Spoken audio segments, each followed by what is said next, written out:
There's 11 other states that we're going to focus on in 2020 as well. And you can see on the handout that I gave you for the framework for 2019 and 20 that there's going to be an awful lot of voter registration going on. We're going to be registering voters in state after state, trip after trip. And our partner organizations are ready for us because they've made very clear that if we want to pay off in 2020, we got to do the work now to make sure that the election, the votes are possibly there in 2020.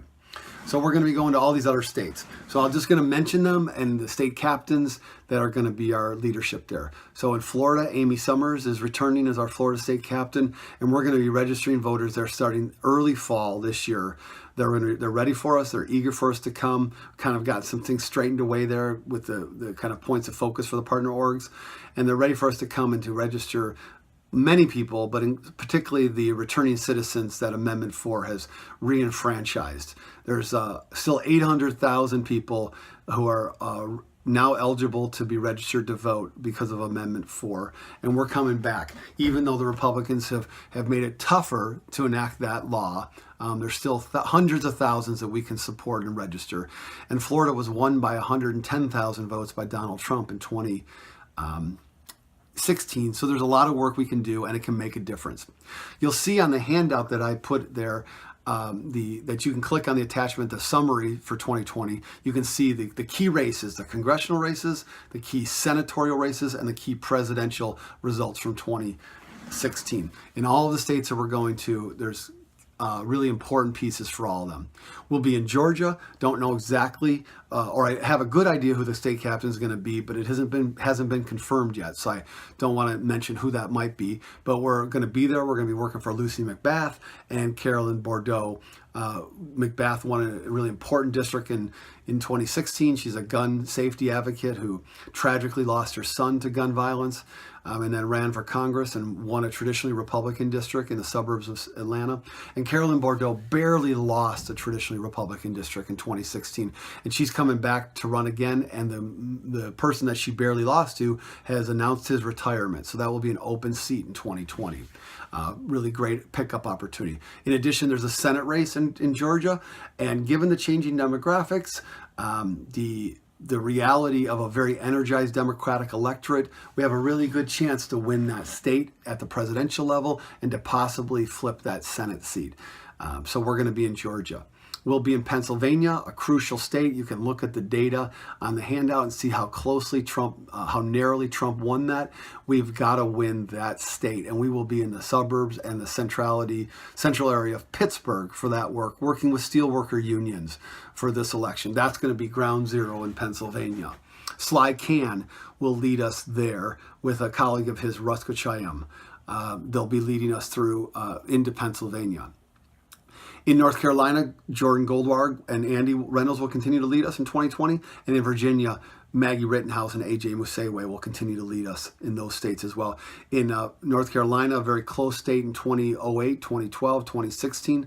And they have a very important Senate race in 2020 that is winnable by a guy who has just flip-flopped left and right around issues of support for Trump. And Tom Tillis is his name. We have a chance there. And in Virginia, that's a swing state and a crucial state for the Democrats to hold in 2020 at the presidential level, and to keep the gains that they made at the congressional level in 2018, keep them in 2020. We're going to go to Maine and try to beat Susan Collins. It was also an extremely close presidential race in 2016, and we need to go back, make sure we win that. The Democrats win that. And Susan Collins, who was obviously a key vote, arguably the key vote for the nomination of Brett Kavanaugh, is going to get a tough battle from somebody. We don't know who's going to run against her just yet, but we want to be there to support her and our state to support the opponents.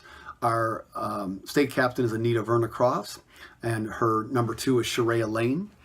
And they're going to lead us there. And Anita lives 3 months of the year in Maine, knows many contact organizations there, and is really dialed into and committed to mobilizing the kind of increasingly diverse population that's moving into Maine, a key kind of progressive body of voters. Okay. So that's our Maine. Sign up for Maine if you're interested in being part of that, a beautiful state. and also a place that we're going to go in early September for our first on the first trip to Maine for voter registration. So sign up on the voter fieldwork tab for Maine.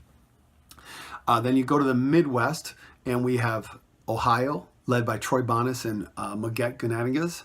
They're going to lead us there. Ohio was won convincingly by Donald Trump in 2016, but it doesn't need to be that way. And the tariffs and a closing of a very important auto plant all put Ohio into play. There's also a redistricting gerrymandering case there that's currently before the Supreme Court that could change the districts in a substantial way that would make what is currently a highly Republican gerrymandered state much more competitive. So we're going to be in Ohio. We're going to be in Michigan, the closest state in 2016, a state that the Democrats have to win at the presidential level. There's also a key Senate race there that the Democrats need to hold, and there is a whole bunch of redistricting that is possibly in play also before the Supreme Court right now that could make that state even more fair to the kind of general Democratic tendencies in that state. So Ron Postema and Danish Mahboub will lead us into Michigan. So if you're interested in Michigan and getting information on that, sign up on the Voter Fieldwork tab. We're going to be in Wisconsin. Charles Douglas will be returning to lead us into Wisconsin. It is really central to either presidential nominee. Both of them, whoever is the Democratic nominee and Donald Trump, need Wisconsin. It was extremely close. There's also the reality is that the state is so closely divided at the presidential level that it's a place where we being on the ground with really strong partner connections there can make a real difference. We did in 2018, getting Scott Walker defeated, getting Tammy Baldwin reelected, and we're coming back in 2020. So if you're interested in joining the Wisconsin team or learning about it, please sign up on the Fieldwork tab there for them. In Iowa, we're going to go there. There's a key Senate race with Joni Ernst, a Republican, and if the Democrats are going to gain the Senate, which is really, really important to be able to do when you talk about nominating judges, as well as supporting an agenda of a president or blocking an agenda of a president, getting control of the Senate's important. The tariffs have made it very difficult for farmers and other agricultural folks in Iowa, and we're going to be there. They also have 4 very competitive congressional districts there, and they all kind of intersect right in Des Moines, so you can kind of like take 100 steps this way, 100 steps that way, this way, and that way, and be in any of the 4 congressional districts. We're going to be there, and our state captain is going to be Maria Bando, who was our Nevada captain and had tremendous success in Nevada in 2018. And she's going to lead our team there. We don't know who our number 2 is there yet. We'll figure that out. But Maria is going to lead our group there. We're going to go to Minnesota. Minnesota has an important Senate race that would be a Democratic hold if we were to hold it. It has at least one competitive congressional district that could be flipped from Republicans. And it is a state that Trump came pretty close to winning in 2016, which just should never happen in Minnesota.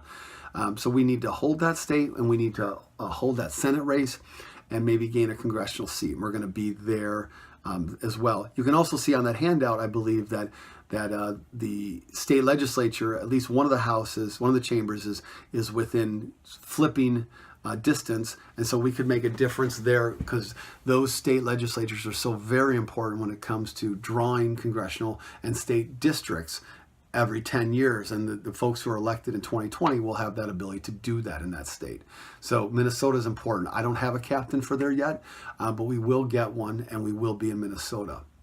That leaves 2 other states outside of Washington still to go. There's Arizona, where there's a key Senate race. Martha McSally is up for re-election.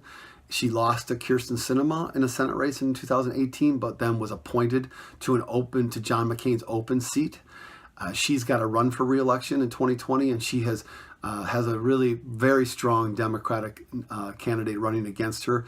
Mark Kelly, former astronaut and married to Gabrielle Giffords, former congresswoman in Arizona. They've made the gun safety and economic opportunities and an inclusive society a real feature of the work that they've done over the last decade.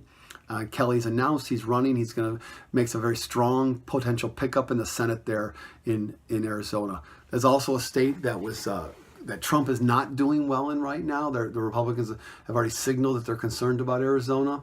And it's a state that, with the changing demographics, really make it possible for the Democrats to make headway.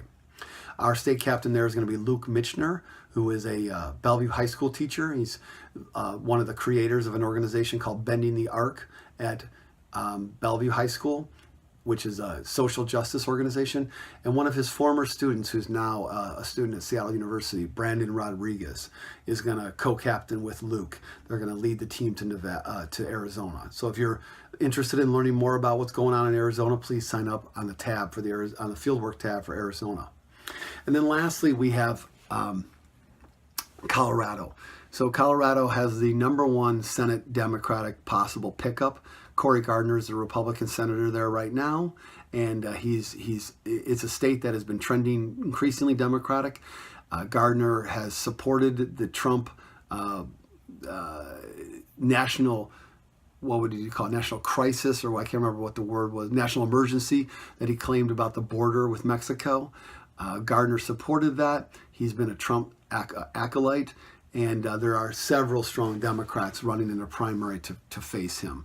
At the presidential level, the Democrats have won Colorado the last few years, and they need to hold it. It's crucial. And they've also just recently taken control of the state legislature, and they can make some more gains. There's also likely to be a congressional seat that's open, given some rumors I'm hearing out of Colorado. Our state leadership for Colorado will be Larcy Douglas, be leading the state, and her #2 in support will be Mary Ruckelshaus. So these are the states we're going to go to.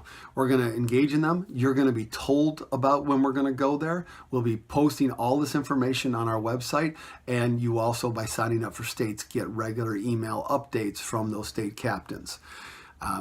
It's going to be a regular occurrence from here through Labor Day of 2020 that we're going to go to these states. We're going to register voters. We're going to do some get out the vote in Virginia and North Carolina, and we're going to register and register and register. And then in the last 2 months of 2020, we're going to go. We're going to go as much as we can to these states. So as you think about your schedules and your time and your resources, realizing that some of you can't travel at all, some of you can travel a little bit, some of you have the ability to travel a lot. Please keep this question in mind. What are you and all of us willing to risk or to sacrifice to create a just and inclusive democracy? Change and progress and inclusion, unfortunately, doesn't happen without intentional actions. We need to risk things, and we need to be willing to give things up and prioritize other pieces. In our last session at the workshop, Audrey Vaughn and AJ Musewe talked about risk and sacrifice. And AJ Musewe said in some very powerful closing words that what matters at this point is what we're going to do. That the way that we show that we're committed to a just and inclusive democracy is not by talking about it, but by acting on it, by orienting our lives to make this happen. We're an organization that's committed to civic action. Common purpose is about action. So I leave you with, what are you willing to risk and sacrifice to make these things happen, to build a better world, to make 2020 not like 2016, to put us back on the right course and even on a better course? We need you in the coming months. We need you in North Carolina. We need you in Virginia. And then we need you registering voters in all of these places. So if you can pick one trip that you can make, please do. If you can't make any trips, but you can support these teams, please sign up for the state teams. And there are ways to support them. There is texting, there is calling, there is administrative support, there is doing research. There's lots of ways. If you can make multiple trips, please do. We need you. So right now on the Voter Fieldwork tab on the website, please go and sign up for those state teams that you're interested in gathering more information. Any questions you have, let me know. My email is david@commonpurposenow.org. And it's time for us to move. There is no time to wait. 2020 is on now. Let's go.